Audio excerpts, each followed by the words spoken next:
This is episode 224 of How About That Cigar, recorded live at the Corona Cigar Studio. We have Mike and Keith on the show to talk about Lovely Cigars and some other industry topics. Please take a minute to subscribe on your favorite podcast platform so you never miss an episode. Now on with the show.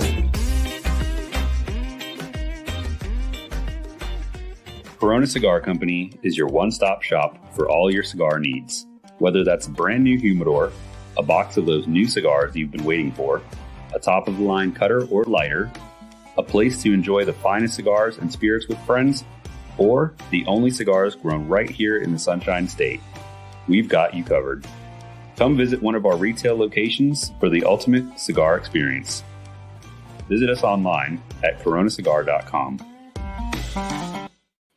How about that cigar? Well, how about that cigar? Ladies and gentlemen, welcome to the Corona Cigar Studios for episode 224 of How About That Cigar Live. Thank you so much, guys, for watching live on Facebook, live on YouTube, and if you're listening after the fact on the audio podcast, guys, thank you so much for making How About That Cigar a part of your regular audio podcast rotation.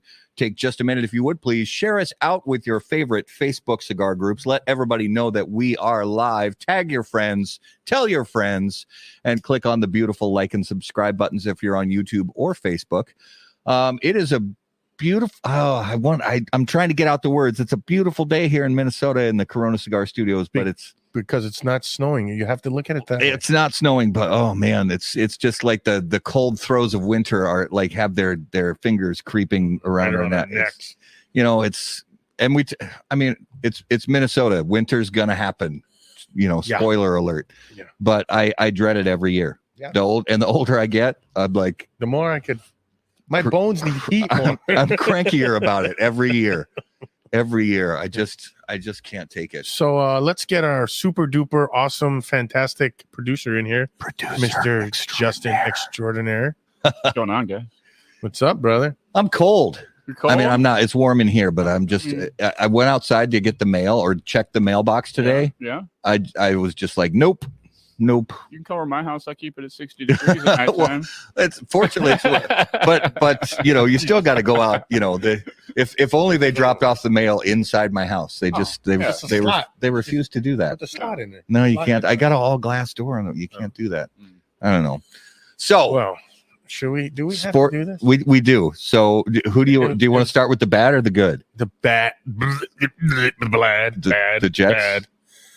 Dude, what the freak is going on with them?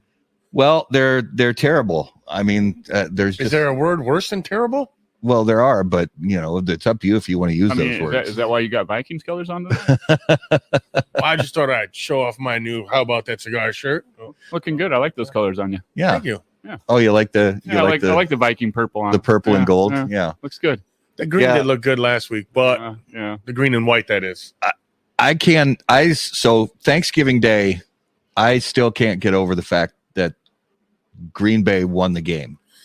I was expecting like a 31-13 blowout by not only did they win by the Lions, they actually look solid. They looked really good. The defense was incredible. I caught that game and I thought they looked really good. That's saying a lot. I was like, is that the same Green Bay that's been playing all year? What's going on here? I mean, I loved it, but it makes you nervous because you're like, why can't they do this all year round? Are they going to be able to keep this going? Right. I mean, because it gives you hope. It's like, okay, you guys, you have the talent to execute this, right? And to beat a team as good as Detroit is, because Detroit is really good this season. So it just makes me nervous. So I'd like to say this. I'd like to use a little Stephen A. How he feels about the Cowboys. So I want Green Bay, the last game, they need to win to go into playoffs, and they lose on a last-second field goal and don't make the playoffs. The Packers lose? Yeah. No. Yeah, that's what's going to happen. They're going to need the last game to win the last game, and they will miss the field goal for the loss. No, that's not going to happen. He's calling it. Telling you. You guys going to put a wager on that right now in front of everybody or what? Our other wager's doing real good. Our weight loss. Our weight loss wager. We're both losing or gaining, whatever you want to call it. I'm losing enough for both of you. You got to eat. So, all right. because when it comes to football, I'm a diehard Green Bay Packers fan. When it comes to all other sports, I follow and root for Minnesota teams. The Minnesota Wild fired their head coach today. And their GM and the guy that cleans the No, it wasn't office. the GM. It was the head coach and one of the assistants. Oh, okay. And so Dean Evanson, who was the winningest coach in the history of the Minnesota Wild, got fired today. That's weird. Well, we lost 7 in a row. This season's been terrible. Yeah. And the fact that they were so lackluster in the playoffs last season, it's like, what are you gonna do? Time to go. And every coach and somebody, friend of the show and friend locally commented when I posted that today, saying, he's the winningest coach in Wild history. You gotta, the players have to execute. And I agree. And I am 100% about that. That I'm not on the coach train where it's all about the coaching, but every coach pretty much in history who's been super, awesome. They always, when they go downhill, it's fast and hard. They either retire before it gets too bad or they get fired. It's happened to the best coaches in history, and it happened to Dean. So yes, Tom D. Patriots are they're not getting the first round. Belichick's going to get fired, or he's going to retire or get traded. You heard it first. San Diego. Yeah. He's calling it out. He's got all kinds of call outs tonight. Man. Or maybe he'll go to Chicago Bears. The Vikings tied it up. It's 3-3 at halftime. 3-3 at halftime. What an exciting game. What an exciting game. At least they can hit those field goals, huh? Well, yeah. Who knows? They might have missed a couple. All right. And this evening, before we bring on our special guest, we have our mystery whiskey of the evening that Raul brought to me. What's this week, Raul? Tennessee. Say it. Bourbon. Tennessee bourbon. So I poured it. Which one is it? Is it whiskey or bourbon? It's a bourbon whiskey. Oh, okay. You can have bourbon. I don't know the difference. We don't drink. We don't know the difference. It doesn't have to be made in Kentucky to be bourbon. Oh, okay. It has to be made in the United States. I know that one from last week. And it has to follow other certain rules, but it smells really good. Sweet, tasty. What's the velocity or viscosity of it? Oh, that's good. That's very good. That's how I do. Yeah, it's not too boozy. It's got really good viscosity, which you guys know I like. But yeah, well, I'm going to try to decipher what bourbon that is as the show goes on. But it is time, ladies and gentlemen, for our special guests of the evening. So, as you guys know on How About That Cigar Live, special guests of the show are always brought to us by our friends at Drew Estate. And they originally introduced Chateau Real in 2007. Not long after that launch, this cigar brand mysteriously disappeared. And the story became that only of folklore, legend, and even controversy. Now, Chateau Real makes a triumphant return exclusively at Drew Diplomat Digital Retailers, a luxurious blend crafted to highlight the cigar's Connecticut shade forward flavor. Its balanced blend of well-aged Nicaraguan binder and filler tobaccos are wrapped in a beautiful Connecticut shade wrapper leaf. This cigar is available in Robusto, Toro, and Churchill only at Drew Diplomat online premium cigar retailers, and it is presented in 20-count boxes. For more information, please visit drewestate.com. All right. I'm going to have to try that with a cup of coffee. Oh, I had the Chateau Real back in the day. It was a great cigar, so I'm excited to try the new one because I'm hoping it's as good as it used to be. All right, ladies and gentlemen, if you would please put your hands together and welcome to episode 224 of How About That Cigar Live from Lovely Cigars. Mike and Keith, welcome to the show. Hey guys. Hey, what's happening, guys? It is a beautiful night here in Minnesota, and we know that you guys know and love winter just as much as we do. Yeah, it showed up 2 days ago for us. You are coming to us live from the beautiful city of Green Bay, Wisconsin. Green Bay, Wisconsin. Go Pack, go. Go Pack, go. I'm representing. I had to represent tonight. Sorry, guys. I threw up in my mouth a little bit. You'll be fine. It's all right.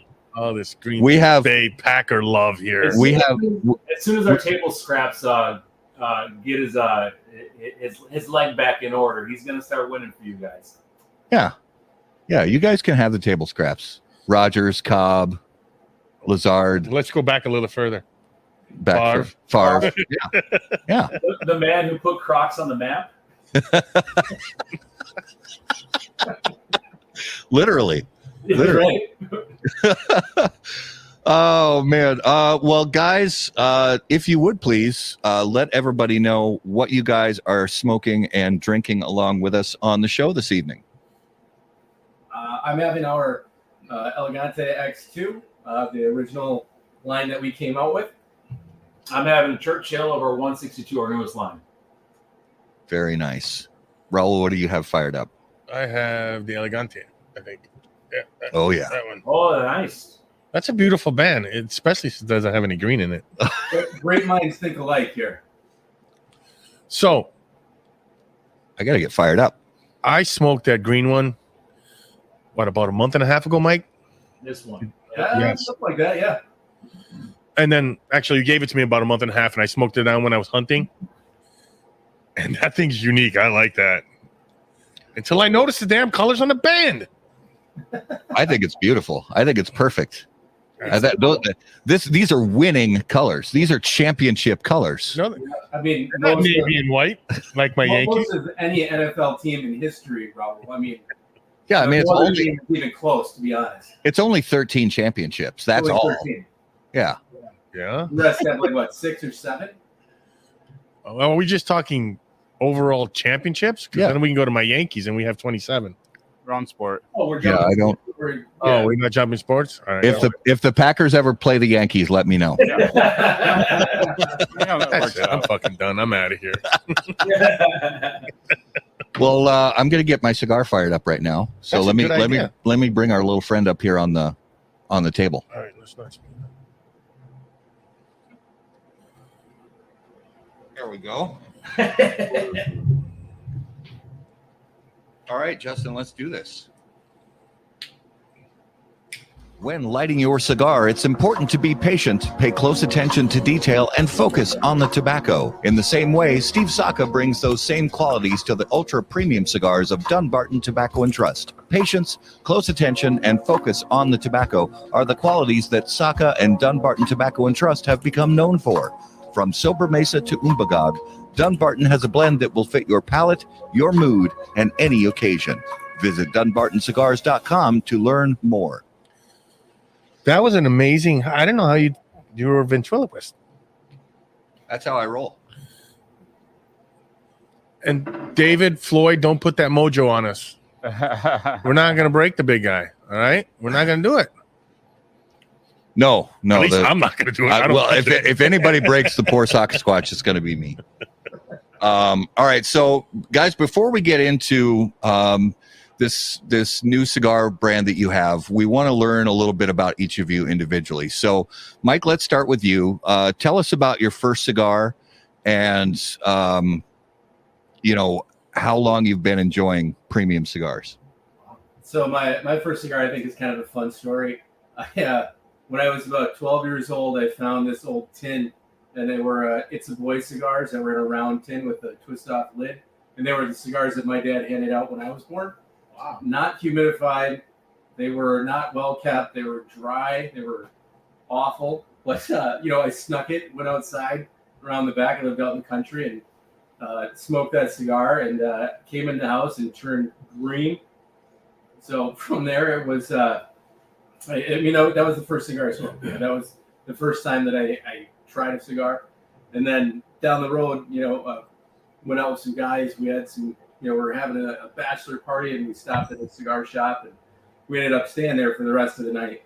And that was the first time that I really got into premium cigars, and it was a Fuente that kind of brought me into the world of this is really nice. This is not what I remembered from when I was a kid and what I stole from my parents and tried smoking out in the back. So, ever since then, I've been on kind of this mission to find really good cigars and find out what I enjoy. Nice. And Keith, what about your first cigar experience? I don't remember it. I don't remember my first. I remember. So me and Mike have been friends for a couple decades, and he started a cigar lounge in Green Bay. Like 16 years ago? Yeah, 16, 17 years ago. And I showed up at his lounge on opening night to support my buddy. And I think that was probably my first dabble into good cigars. And I wasn't an everyday smoker, but I'd show up, play poker or something at the lounge. I think I just got into it just from hanging around you. 16, 17 years ago. Yeah. Okay. Yeah.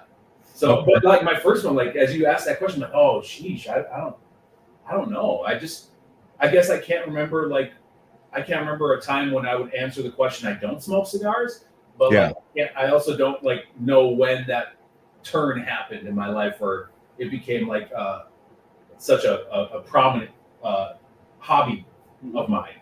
Okay.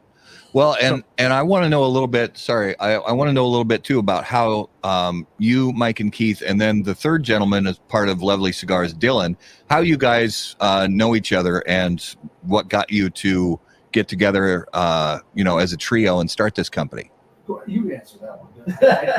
I guess we have a history of overcoming obstacles in our lives, and through that, we found each other and worked through some issues, and we've known each other for. That's such a vague. I don't know. That's such a vague. Truthfully, I don't drink. I used to have a problem with drinking, and the Same here. The state some 21 years ago suggested that I go on a sabbatical for an extended period of time. Okay. And truthfully, I met him because he too was quitting drinking at roughly the same time, and yeah, we because when you I guess I was 20 years old when I stopped drinking, and Mike, you were 22. So we were kind of young in trying to stay sober, rebuild our lives. Yeah. And so you kind of gravitate towards just people in your cohort, I guess. And I guess just from no other options, right? We were like, hey, you want to be friends? We should hang out. We should hang out because we're the only ones in our 20s here. And then and our third owner, Dylan, he also doesn't drink, and we met the same sort of circumstances. Okay.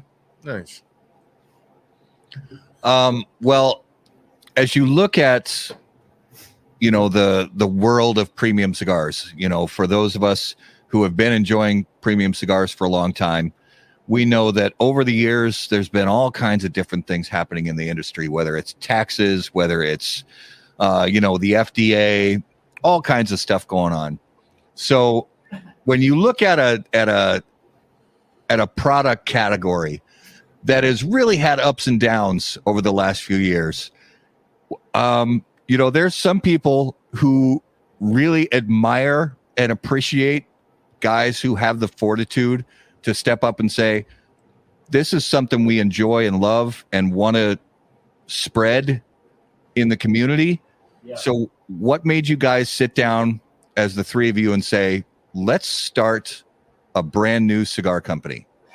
In Green Bay, Wisconsin. Yeah. In Green Bay, Wisconsin, of all places. It's a thoroughbred of cigar rollers. Oh, yeah. I mean, when you think of Green Bay, Wisconsin, you think hand-rolled premium cigars. But there is actually a great history. But there is a large history, and I guess we'll probably talk about that later on in the show. But it was right before COVID, and then during COVID in particular, we would just get together and have cigars. We were doing that for years, just getting together maybe once a week or something, and just to catch up, not really to talk about a cigar business or anything, but to just hang out with your friends. And and during COVID, we I don't know. People say fortitude, or I would say the kind of stupidity. Yeah. We. I think they often go hand in hand. Yeah. Well, they have for me in my life, at least.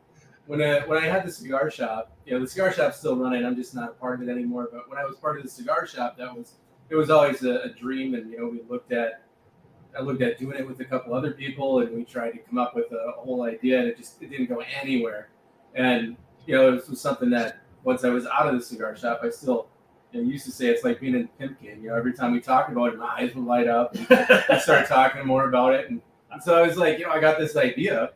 We could do this. It wouldn't. We could start out small. We could see if we could get people behind us, and people liking, our flavor profiles and what we like.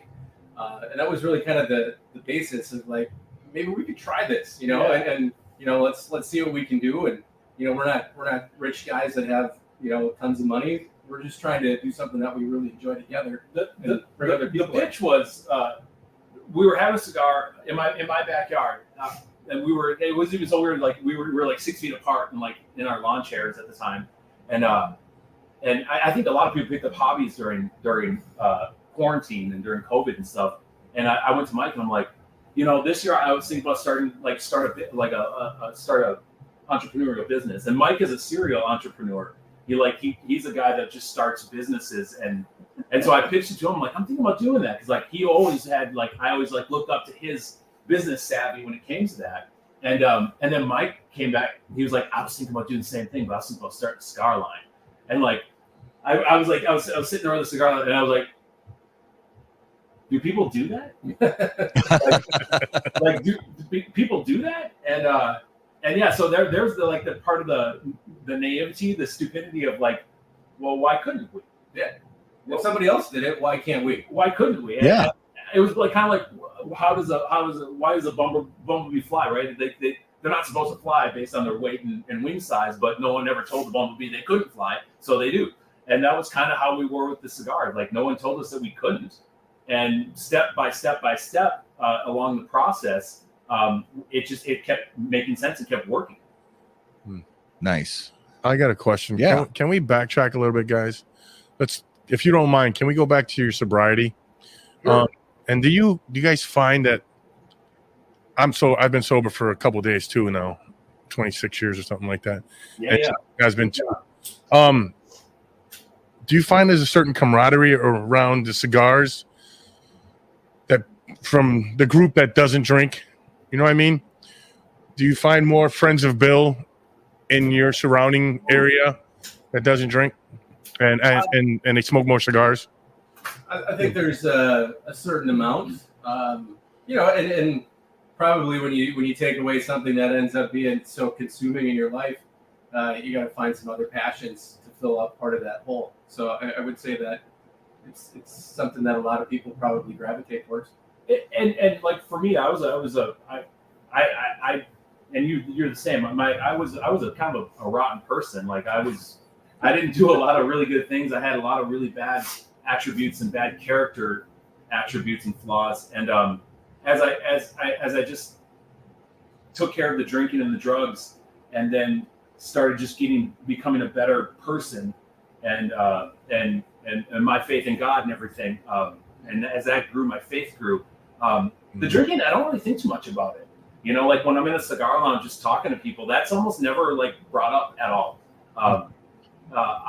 It's never like a huge, oh, you're not drinking? Well, why? My life is, I've just progressed to a point where it's just kind of like a footnote now in my timeline, in my story. But I'll tell you, when I'm out and about and I run into another person that also is choosing to live a sober life, there is a camaraderie about it.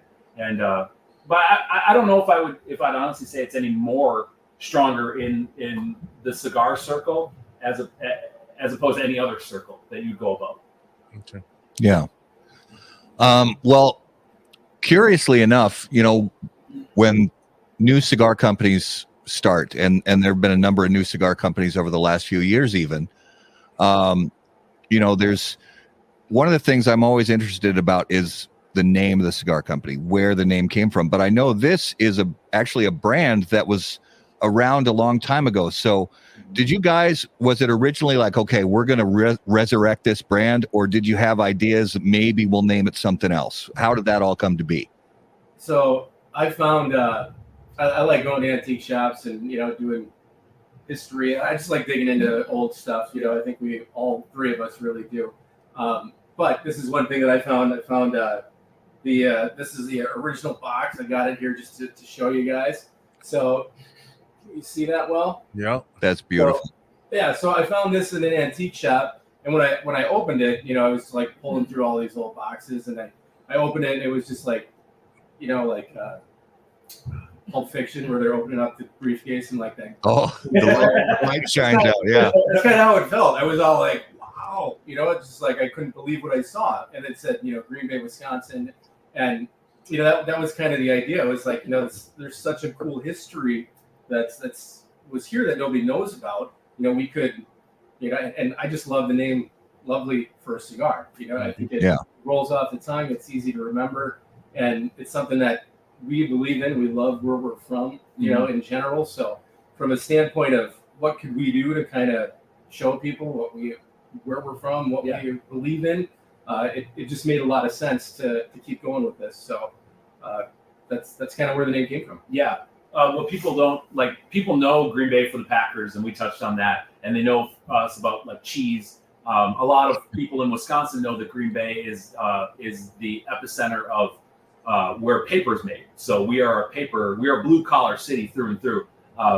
If you use toilet paper, paper toweling, it comes through Green Bay. Like Green Bay is where it's produced, and if it's not produced in Green Bay, the machines that produce it in other parts of the country or world get their blueprints for those machines from Green Bay. So those are all Green Bay companies. But even before we were a paper company, and even before we were a meat packing city, we were actually a cigar rolling city. In the 1800s, Green Bay is we're a port city. The Bay of Green Bay is green, and this bay has a river called the Fox River, and it's a port city. So the Fox River goes through the bay, which takes you to Lake Michigan, which connects to all the other Great Lakes, which will take you out to the ocean.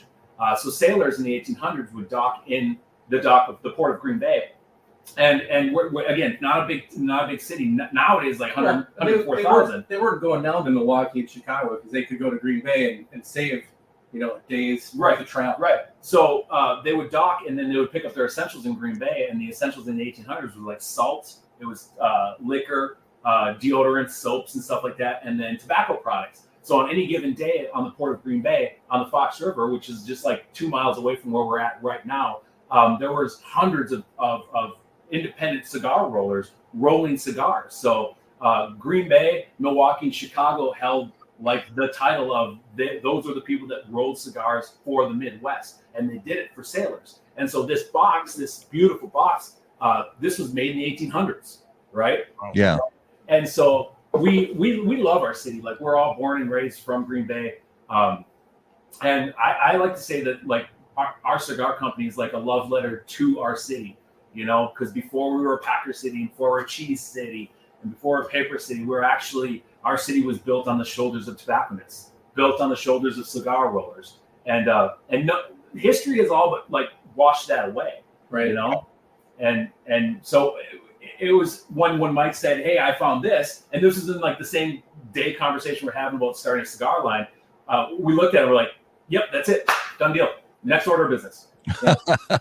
Yeah. Well, and this our second line that came out, the 162, is based off of the 162nd Union, the Rollers Union, that was here in Green Bay, which ended up being one of the largest, if not the largest, union in the country.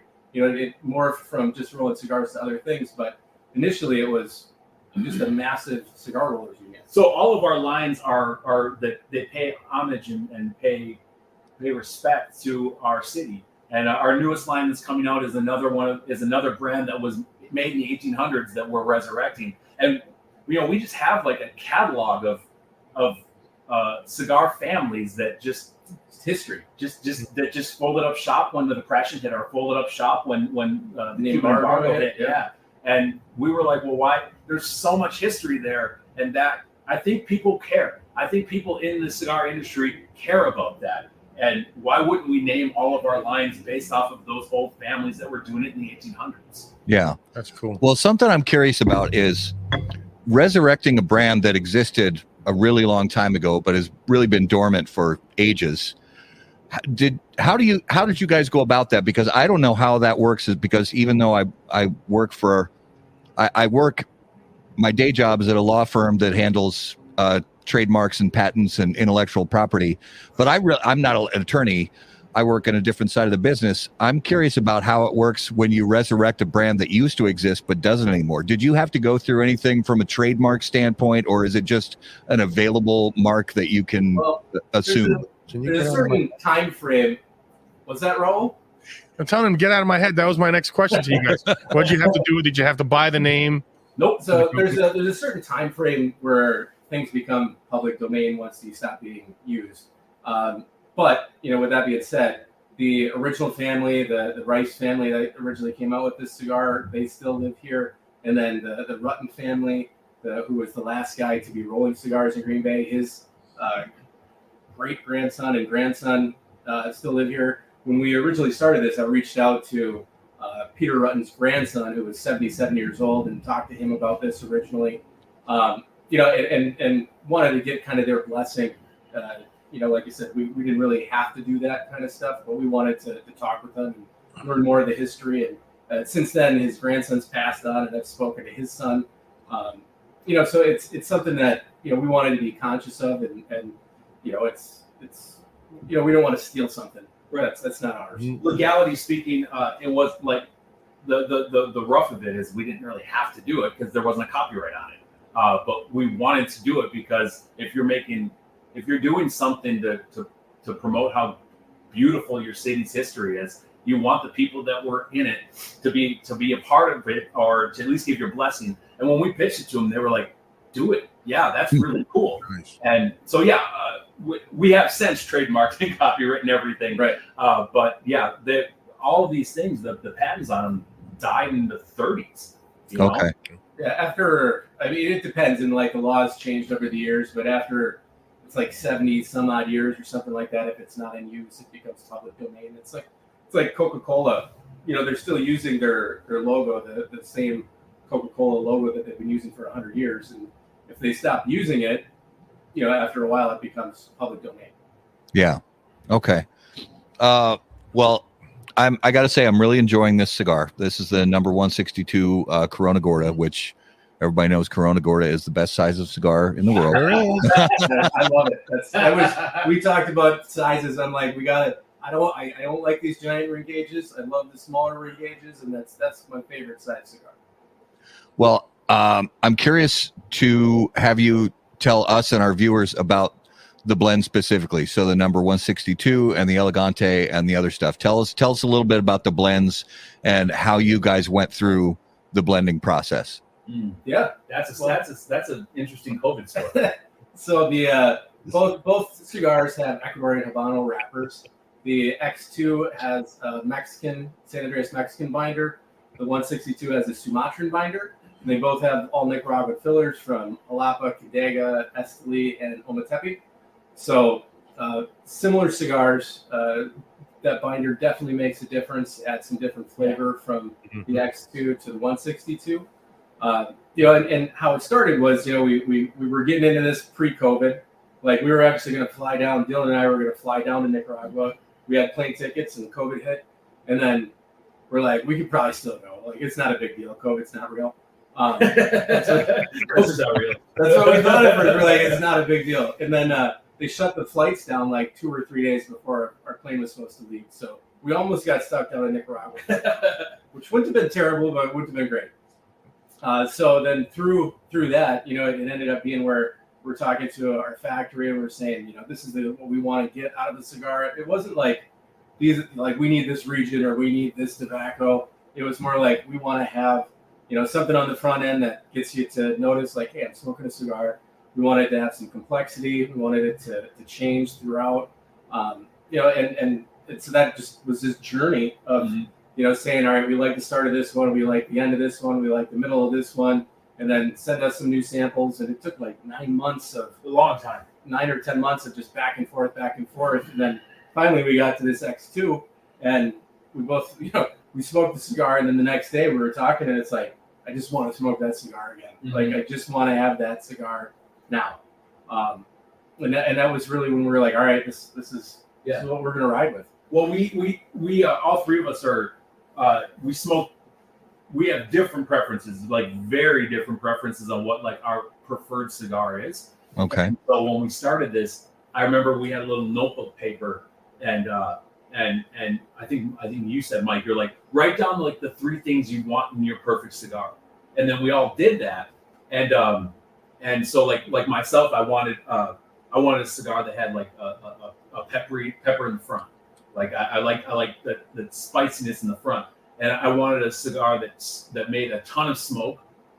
For me, like when I smoke a cigar and it produced a ton of thick smoke, for me that's like the symbol of success, right? Like, and I wanted my draw to be really easy. I have a hard time enjoying a cigar that takes a lot to keep lit or to draw. I work my butt off, and I say this a lot. I work my butt off like in my 9 to 5, and like I just don't want to work when I have a cigar. No. And then Mike had his different criteria. Dylan had his different criteria, and consistency is a big deal. And so when we got samples back, and we told the factory what we wanted and what we wanted it to taste like, and we would get samples in, and they like wouldn't check the boxes, right? And so on our first line, the Elegante, that was the first one that we all sat there and we were speechless. Like we were like trying to smoke like we're smoking, trying to find something wrong to write down. And that was the first one that was like, it checked all the boxes on all of our different palettes. Nice. So 2 things real quick. One, you can tell how motivated and eager Matt is tonight because you guys are from Green Bay. He's on fire. Also, we usually save this towards the end of the show, but we've had 2 different guys ask where they can find Lovely Cigars.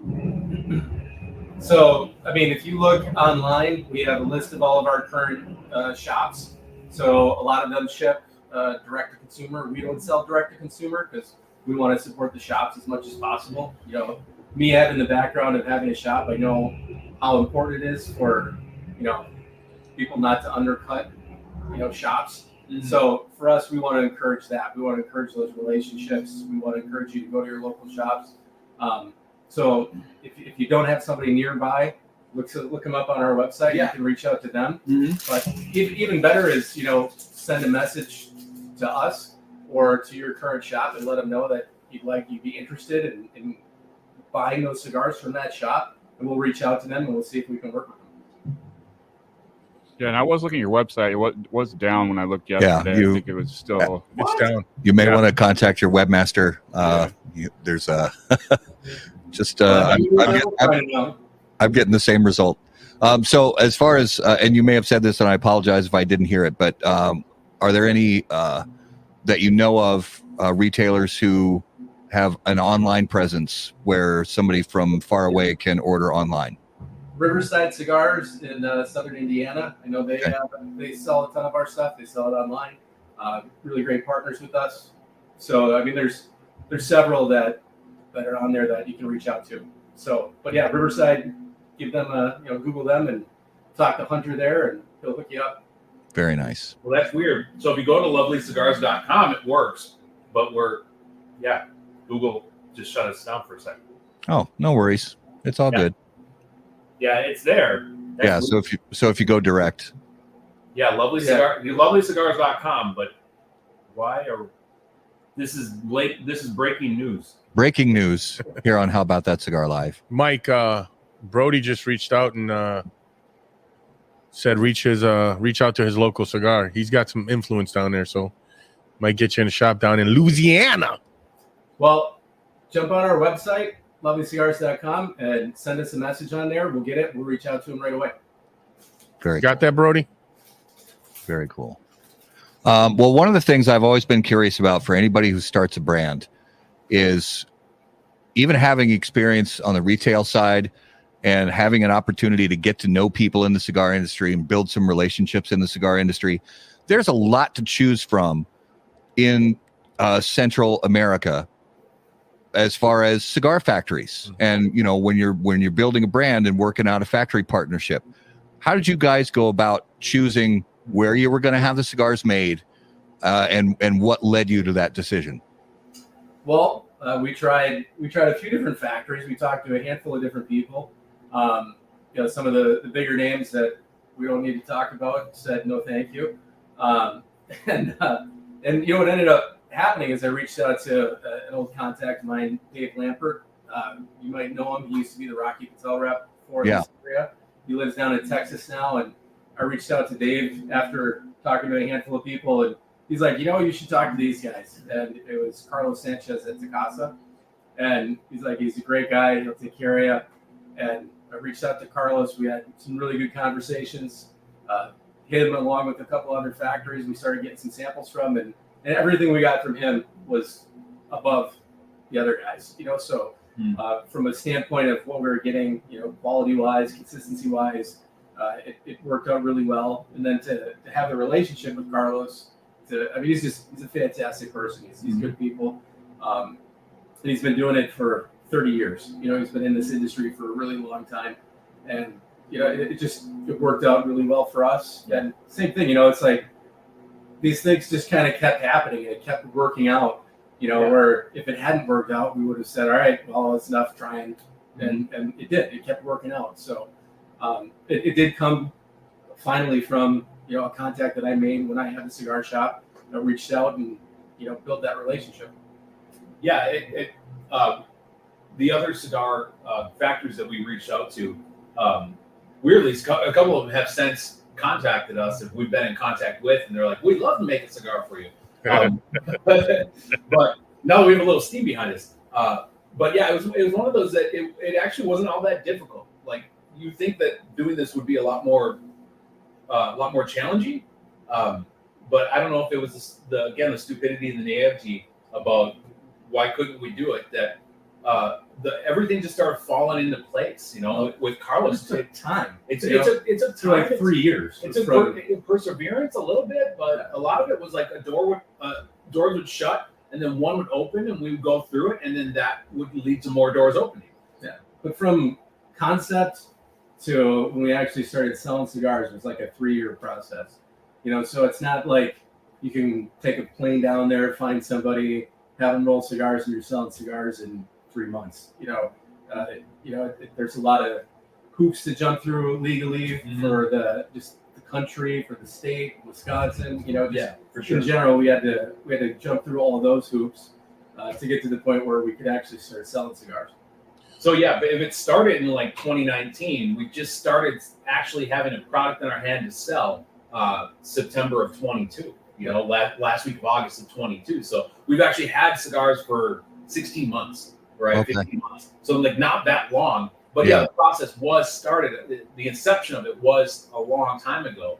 But yeah, doors just open, and I think we live by a good motto. If you treat people right, people will want to treat you right in return. We all three of us just have a tendency of being able to make friends. And that has just had our cigar company grow, I think, large in part because we just have a knack of making friendship. Yeah. When I first met Mike, I think we hit it off right away at Sodi's Italy. Yeah. You walk in the shop. I said, yeah, we'll take a couple boxes. So you being in the industry now, who has mentored you so far along your career? And have you made any good connections with some of the guys in the industry? Yeah. We've Big Sky gets their stuff made at the same factory as us, so we've worked with those guys, talked to those guys quite a bit. It was one of those conversations where I called Jess and I was talking to him, and I was like, hey, like, you mind like sharing some of the stuff you've done and some of the things you've worked on? And he was all like, yeah, I didn't have anybody to do that with me, so I'd be happy to, talk to you guys. So he was super beneficial initially in talking with us. We reached out to the Lucione guys and had good conversations with them. Yeah, good dudes. Just everybody's there to see you succeed in the cigar industry. They know what it's like to start. They know what it's like to persevere. They know what it's like to go through it.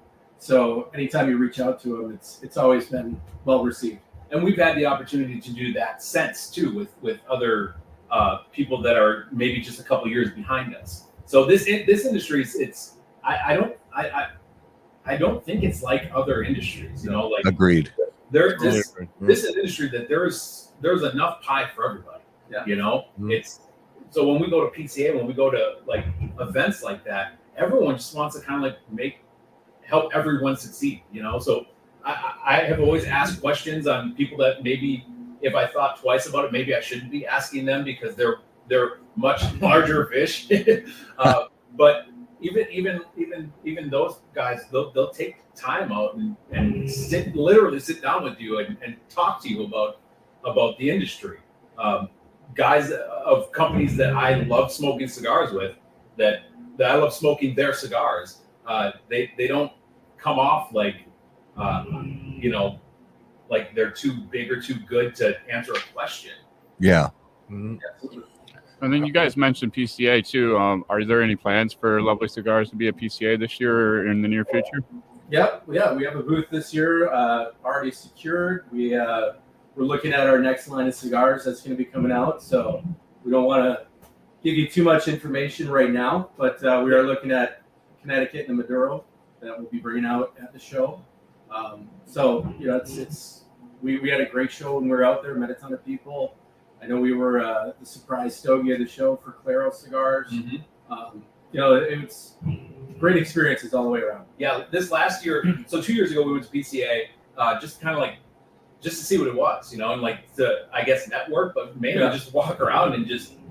I've been there before, when I had the shop. But ask questions if we could. Get out there and meet more people. And so this last year was our first year there, and it was bananas, man. It was, I mean, some of those days we had 3 owners there, and then we had a sales rep with us. And at one point, we were getting interviewed by 3 different publications while people are buying our cigars, and it was unreal. And so yes, we will be a PCA in March. And yeah, it's a fun weekend. Oh yeah, absolutely. Hey Mike, what lessons did you learn when you were at the shop that's helped you through this whole process? I think some of the lessons that I've learned, were some of the bigger companies that were out there when we first opened our doors. And then that's kind of when the internet started really picking up and getting bigger. So I saw some shops that were starting to really get some steam and really get some momentum. And then those shops, or I should say shops, but those brands all started selling online. And when they started selling online, they started undercutting all the shops, and that was really disappointing for me as a shop owner because, we couldn't really carry their cigars anymore because people would smoke 1 or 2 of their cigars, and then they would go online and they buy them for $3 less a stick. So for me, that was a huge learning point, and to say, as we grow, we want to support everybody. We want to make sure that we have inventory for the shops. We want to make sure that when people call us, we respond and we get back to them. Those just basic customer service that a lot of places they get too busy, or I don't know what the reason is, but a lot of people stop doing those things. So, good business sense came from, kind of getting beat up a little bit on the retail side. So for us to not have those mistakes, that's, I think, huge in our growth. Well, and I applaud the fact that you're not selling direct to consumer. I've seen some brands do that. I really don't agree with it. Everybody can do whatever they want to do, but I just think from a standpoint of, if you're going to have a brand and you want to actually be able to support your retail partners, then selling direct to consumer yourselves is kind of an end around, and I applaud you guys for that. Yeah. Well, here, let me throw this out there as a question for you guys. This is something I thought of.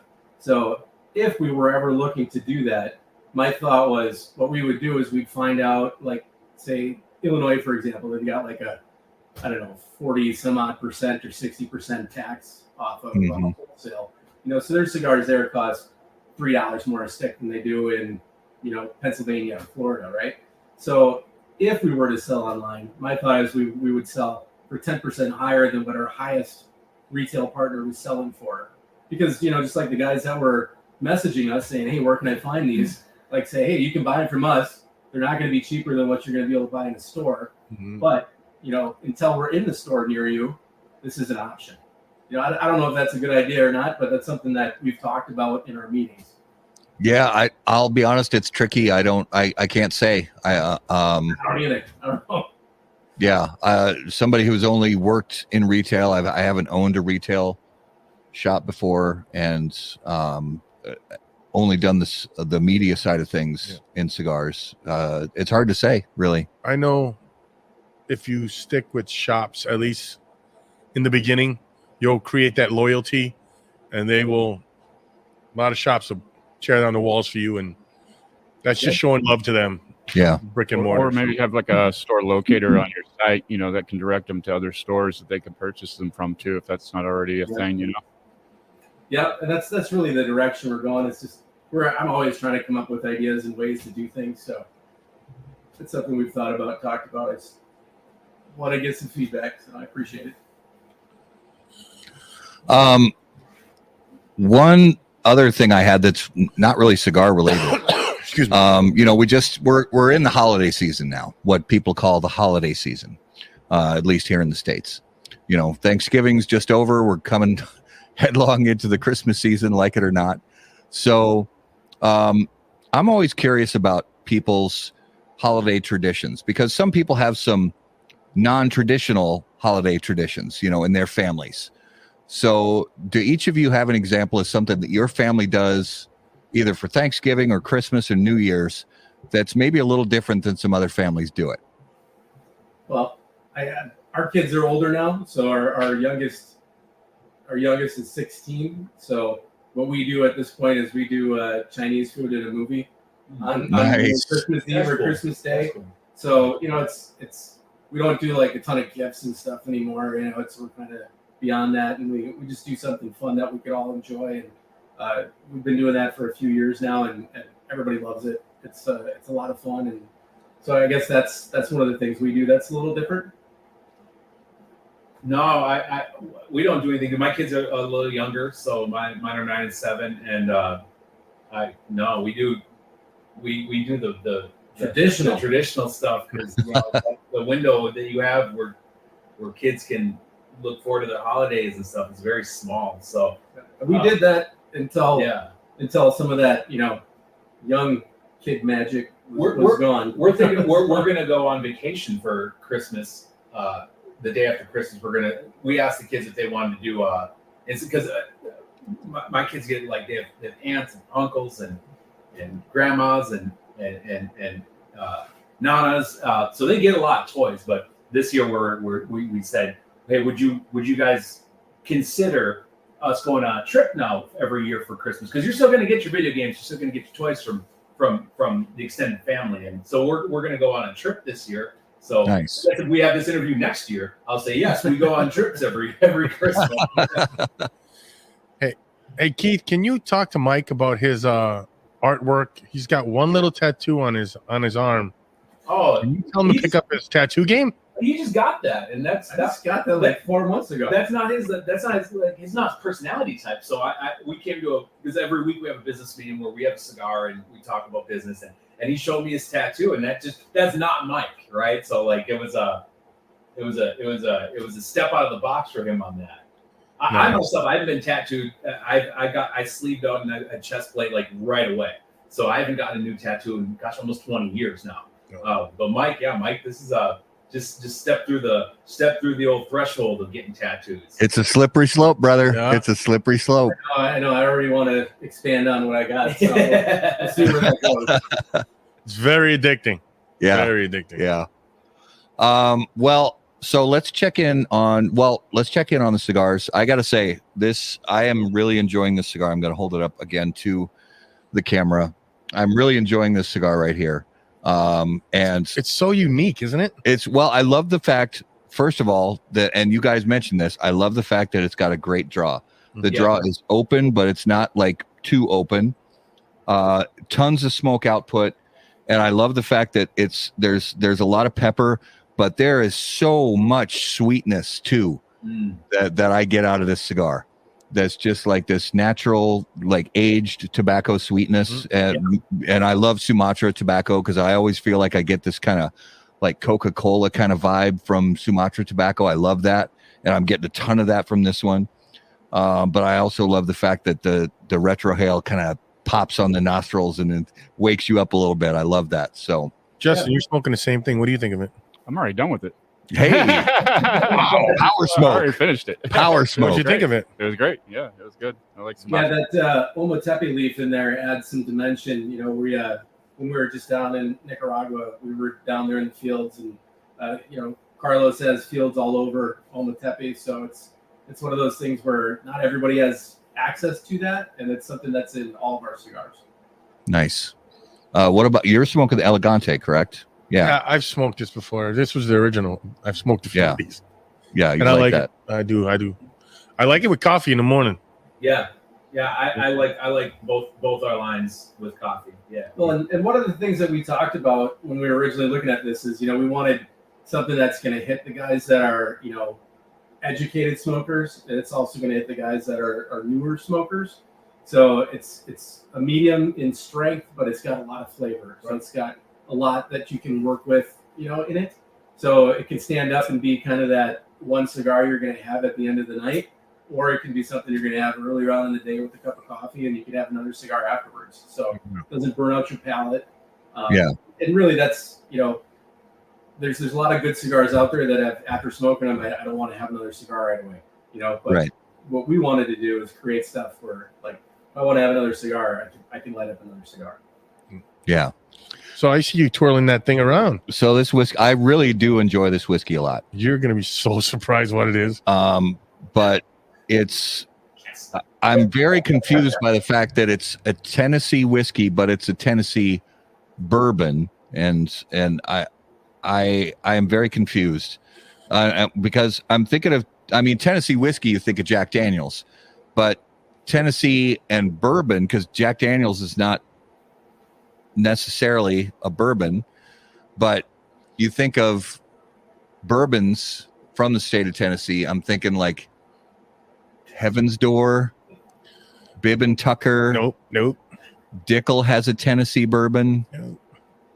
I'm going to be fair and tell you you're not going to guess it. Oh, well then hit me with it. It's another Kirkland. It's another Kirkland? It's another Kirkland. Costco. Another Costco bourbon. Show us that on the screen. Costco. So it's another Kirkland. I tell you what, don't slip. If you enjoy fine spirits, of course, in moderation, with a fine cigar. Of course, in moderation, but buy your book at Kirkland. but buy the full drum at Kirkland. They really do have good selections. So that's two now you've tried them that you've liked. I have enjoyed. And they're roughly between $22 and $28. Yeah, the prices are good. Yeah. And they are actually standard size bottles. So there's that. All right, I think it's time. It's time. It is now time, ladies and gentlemen, for this week's Numero de los Muertos.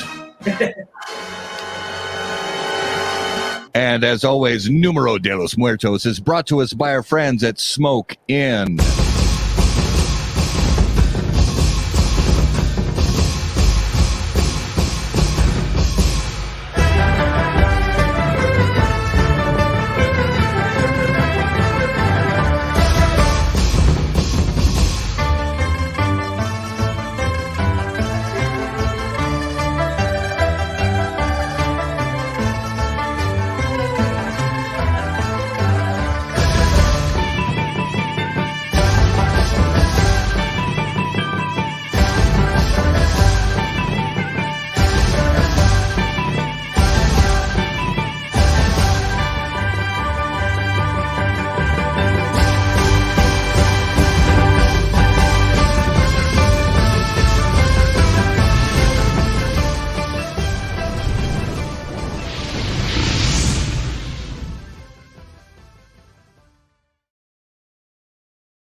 All right, Numero de los Muertos, episode 224. Guys, this one's weird this week. I wouldn't expect anything less. I know. So if you guys go ahead. So yeah, you go ahead and tell them. So if you guys don't know how to play this little game of ours, is he finds a number of people that have been deceased, sometimes fictional, mostly real life. And it's like Easter egg hunt. We start picking out whether this or that or this and that, and we narrow it down, and We figure it out. So you guys play 20 questions. We're looking for a cause of death. And these are always just weird, quirky, unusual. And we're looking for a cause of death. Fiction or fact? So this one's fact. Okay. And I'll say it was, this was only in the year 2015. Ooh, recently. And the number is 1. 1. Oh man. Kept a tough one for you guys. Oh man. One person died. Is that what this is? In 2015. From this particular unusual cause. Was this on land or water? On land. Was it in the United States? It was in the United States. Was it in Green Bay, Wisconsin? No, it was not. I'm sorry. It was not in the United States. Not in. Oh, you just threw us off. It was not in the United States. It was not in Green Bay, Wisconsin Okay. either. Did it involve a parasite of some sort? No parasites. Autos involved? Vehicles are not involved. Animals. Animals are not involved. What? Was it during a sporting event? Not that I'm aware of. Okay. 2015. Was it a man or a woman? It was a man. Man. So that opens the door to all kinds of dumb shit. That's pretty much true. Yeah. What country or what? We got to figure out what. Yeah, where are we at? What I'll country? narrow it down to Europe for you. Europe. Okay. There's some weird shit going on in Europe. Did it involve drugs or drinking? Not directly. No. Fell in a stadium from Rich Jordan, our buddy. Fell in a stadium. No, it's not a stadium. Running of the Bulls. Not running of the bulls. Animals are not involved. Okay. Accidental. No. No, That's okay. no. I'm gonna go with no on Yeah. that one. Was it civilian or military? Civilian. Hmm. Would the death certificate say natural causes and/or have a natural cause? No. Ooh, I like that. Very good question. That's a great. Nobody's ever asked that before, and I'm gonna hold on to that one. That's a great question. Okay.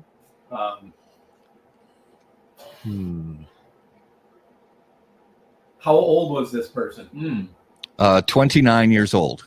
Jeez, 29 years old. So Again, all kinds of crazy shit. 29-year-old. We said this is not a workplace accident. I'll say this death occurred Yeah. during the commission of a crime. okay. Okay. So was the crime on this person, or was this person the person that did the crime? The person who passed away was the perpetrator of the crime. Carjacking, got shot in the head. No. Falling. It did not involve falling. Did it involve a firearm? No, Stuck in a chimney? not stuck in a chimney. That's a good one. I got to hold on to that one for a future. Christmas, maybe. Huh? Sporting event? Not a sporting event. Ooh. It's not a carjacking. Was this person pierced with something? Yes, Oh, Right. we're onto something. but not what you might think. In Yeah. 2015. So the T1000 is still in the running. Did this have something to do with like a sword or a spear? No weapons were involved. Or like Arnold said, a blunt object. It was so the death occurred due to a blunt object striking the victim in the head, but A baton from the cop. not a baton. No, nobody else was involved except the perpetrator. He hit himself in the head? Not exactly. No, So he didn't fall on something and hit his head. that's correct. He did not fall. Jousting. Did something fall on him? Something flew at him and hit him in the head. Oh, okay. Was it a high heel shoe? It was not a high heel shoe. Was it a boomerang? Hitting something. No. Hitting something with a hammer and it rebounded. So I'm Was gonna it an air conditioner that fell out of a window? Ooh. no. This one's gonna. I want to just kind of Throwing a rock and it bounced off glass. no. I want to kind of give this one to you guys because it's just really out there. This one is like Stepped on a rake. super crazy. Not stepped on a rake or a boomerang So- or a brick. In 2015, a German man died on Christmas Day Ooh. after attempting to rob the money out of a condom machine by blowing it up. He was killed by rubbers? And a large chunk of this condom machine, after it exploded, flew at him and hit him in the head and killed him. Wow. And you're going to tell me that no other person died like that in 2015? Not on record, at least. I mean, I'm not going to rule it out. Yeah, I mean, he got caught. But he got caught, but not. He got caught in the head by a big chunk of a condom machine. I mean, how much money was he planning on getting from that? I don't That's know. a good question. Yeah. I mean, That's just being drunk in a bar, right? What goes through his head is like, oh, you know, I need some money. That condom Yeah. What went through his head was a piece of the machine. Where did he get the explosive from? I mean, he had to have planned it out. Now I have hundreds of dollars worth of C4. Yeah. the C4. I mean, he spent more on the C4 Yeah. than he would have gotten out of the I don't machine. want to sell the C4 to make the money. I want to use the C4 to get like $15.78 out of that. Yeah. It was probably just like an Rich. empty that he had left over from some party or something. Or maybe he didn't even want the money. Maybe he just needed a condom really bad. Maybe. I don't know. I mean, He was trying to be safe. Yeah. Yep. yeah. Police confirmed that none of the money or condoms had been taken. Yeah. Man, what a way to go on Christmas at that. Oh, Christmas Day. Christmas Day. What a way to go. Wow. What a way to go. Mhm. All right, guys. That was this week's Numero de los Muertos. All right, let's jump into the lightning round brought to us by our friends at J.C. Newman Cigar Company, America's oldest family-owned premium cigar maker, creators of the popular Brick House, Perla Del Mar, Diamond Crown, and the American. J.C. Newman Cigar Company operates out of their 112-year-old El Reloj Cigar Factory in historic Cigar City, Tampa, Florida. For more information on their cigars or their visitor experience, please visit jcnewman.com. All right, so we're going to go one at a time here with these lightning round questions. So, Mike, let's start with you. If you could hear the thoughts of one living person for 10 minutes, who would it be and why? Ooh, that's tough. Chuck Norris. Chuck I Norris. want to know if he comes up with his own He doesn't. things He about doesn't. himself. He doesn't. Nor does his son. No? Yeah.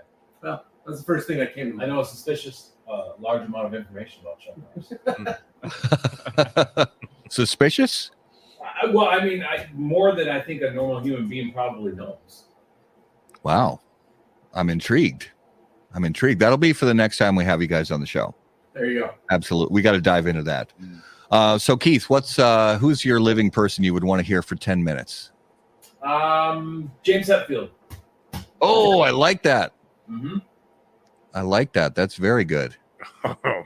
Yeah, I would want I'd want to just sit down with him, have a cigar with him. I don't. No? I just want him to play. Yeah, I just want him to play. Yeah, just plug it and play. I'll just Yeah. sit and listen. Well, I mean, like, you know, what goes on through his head when he's like, I mean, man, Like some the of those music? licks, I mean, what goes on through his head? Like, does he concentrate when he plays? Like, we talked pre-show a little bit about music and stuff. Like, Yeah. what goes on in his head? Like when he's doing puppets, like that's a just all downstroke. You know, like, Yeah. does he have to think about that still? You know.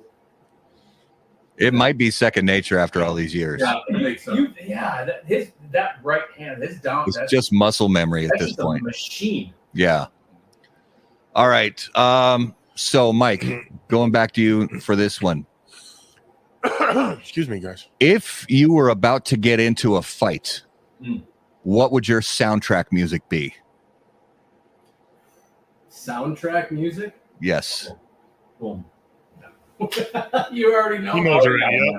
Already. Boy, probably something by Rage Against the Machine. Ooh, Yes. I like that. I mean, almost anything. Yeah. Keith, what about you? Well, it's obvious. This Metallica. one, it's an American classic. It would be the Heartbreak Kid Shawn Michaels theme song. Nothing, guys. No, Shawn Michaels, WWF. Yeah. I'm sorry. I've never. The black and pink, baby. Heartbreak Kid, man. Raul, no, I'm sorry. I don't know. I don't know the song either. Pull up the song. Pull up the song. All right, guys. I wish we could play it. We'll get kicked off of YouTube if we play it. Excuse me. I got a question. We'll start with you, Keith. Yep. The most overrated and underrated fast food. Underrated In-N-Out. Overrated Popeye's chicken. Ooh, controversy. Yeah. I'm a big Controversy. fan of Popeye's chicken myself, so I love Popeyes. sandwich. I do love my I love the sandwich. Mike, what about you, bud? Overrated, I would say Five Guys. Yeah, it's pretty salty. Five Guys, I think is pretty overrated. Mm-hmm.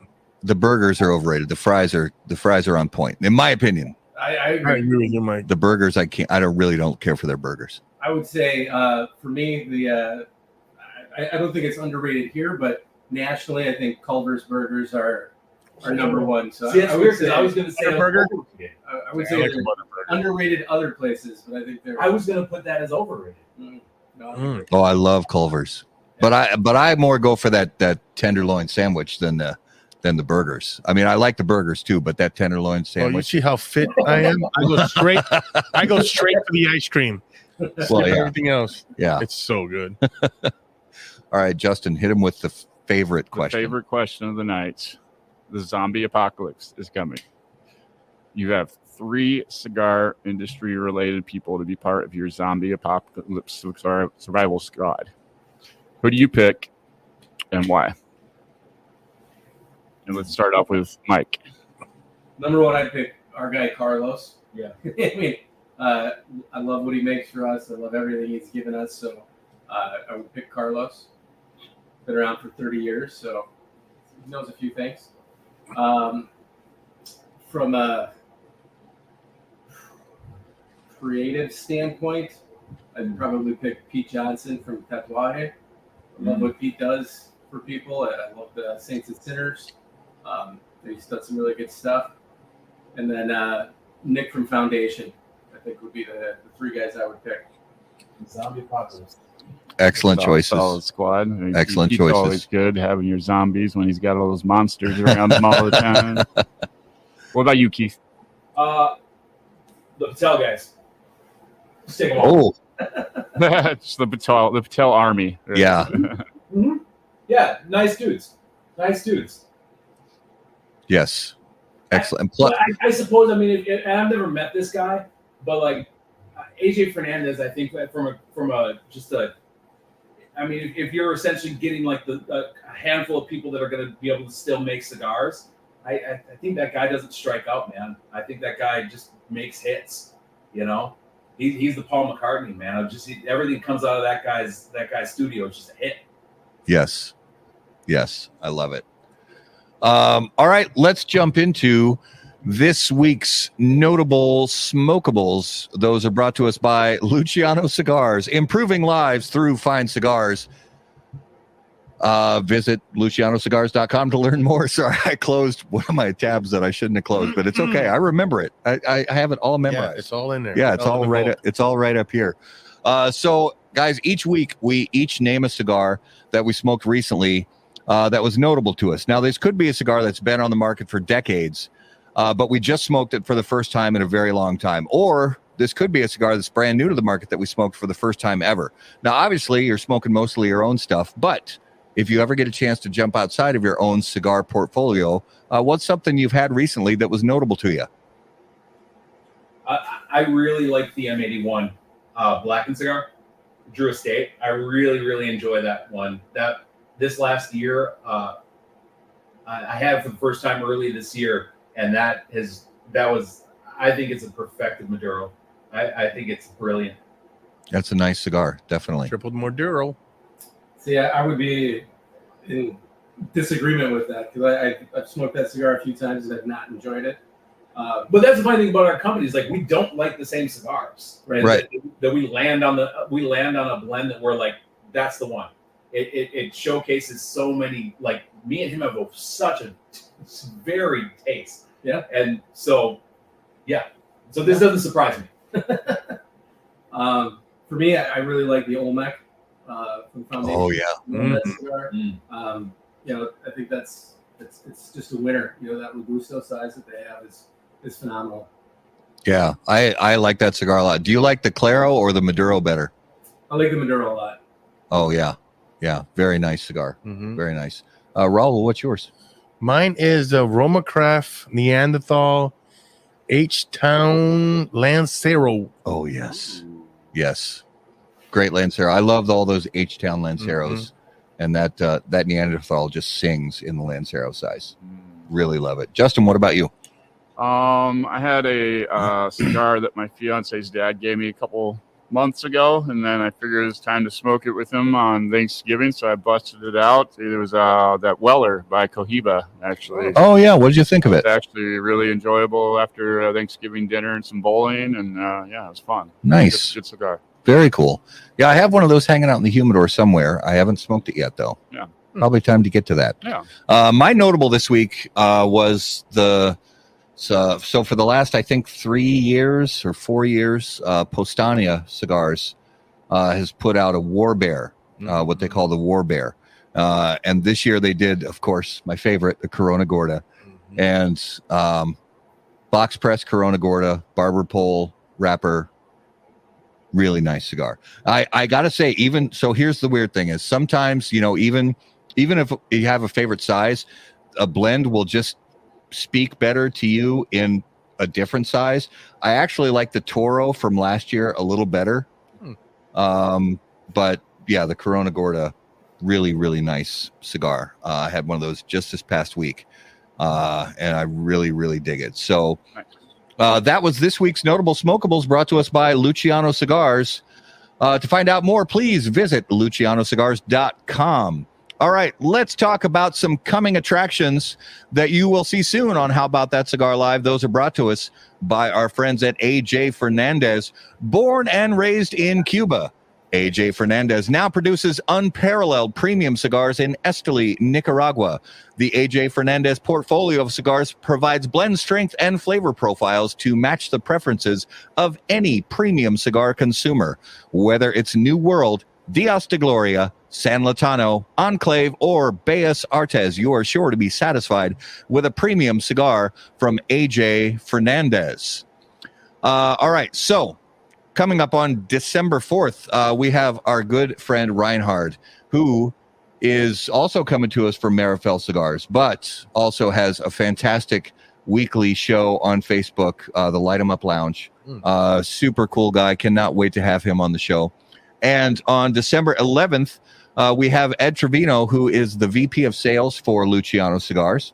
And then closing out the year, this will be our last show of 2023, and that is our yearly show where we do a year in review. So right behind us here, we have the box of bands, the beautiful box that my wife built for us with our logo on the front, which you really can't see right now, but that's full of the bands. We're going to open that up like we always do. We're going to go through what we smoked a lot of this year, talk about some of the big notable news events from the cigar industry from 2023, and say thanks to all our great viewers for making it another great year. So guys, if you would please give our viewers and listeners an idea, where is the best place for them to keep up with everything going on with Lovely Cigars? Well, it was Lovely Cigars. It was an hour ago. It was. So we're at lovely.cigars on Instagram. So that's the other place you can find out information about us. But we will have the website up and running again here soon. So I was checking it during the show. I don't know. I don't know. I have to take a look at the. Yeah, Keith's our web guy. So I have to take a look at the hosting right when I get off here and figure out what the heck's going on. Well, it does. The cool thing is it does still work directly. If you just type in the address, and go to it, it works. But for right now, Google search results, they're showing up. But when you click on the search result, it hits nowhere. You guys, I guarantee you'll be able to figure that out. Yeah. Well, guys, thank you so much for being on the show. We really appreciate it. Congratulations on the startup of the new company, and we look forward to to big things for you guys in the future. We cannot wait to see you at PCA in March, and if not sooner. And just keep up the good work, guys. Thank you. Make sure you save a couple minutes for us. What's that? Make sure you save a couple minutes for us at PCA. We'll come see you. Yeah, absolutely. Thanks a lot, guys. We appreciate you. God bless. God bless, man. Well, viewers and listeners, guys, thank you so much for being the best part of How About That Cigar Live. We are so grateful that you spent some time with us tonight here on YouTube and on Facebook. And of course, if you're listening after the fact on the audio podcast, thank you so much for listening while you work out, drive down the road, whatever it is you do when you listen to your favorite audio podcast. We really appreciate you giving us some time. Take just a minute on all of our Facebook page and our YouTube channel and on TikTok. Yeah. All your favorite social media platforms, you will find us at HBT Cigar. If you have questions for any of us, you can email us directly on the website, howaboutthatcigar.com. And it's just been a great show, guys. Yeah. Thank you. Thanks a lot for joining us. We appreciate it. As always, guys, you know it. You love it. Until we see you next time, burn cigars. And not bridges. Thanks, guys. Any comments, opinions, viewpoints, or statements presented or uttered by guests on the HBTC podcast, HBTC live video streams, and all other media from HBT Media LLC are solely those of the individual and do not necessarily represent the opinions or viewpoints of How About That Cigar or its parent company, HBT Media LLC, any of our advertising partners, or the premium cigar industry. The primary purpose of How About That Cigar is to entertain and to encourage activity and growth within the community of people who enjoy or want to learn about the enjoyment of premium cigars.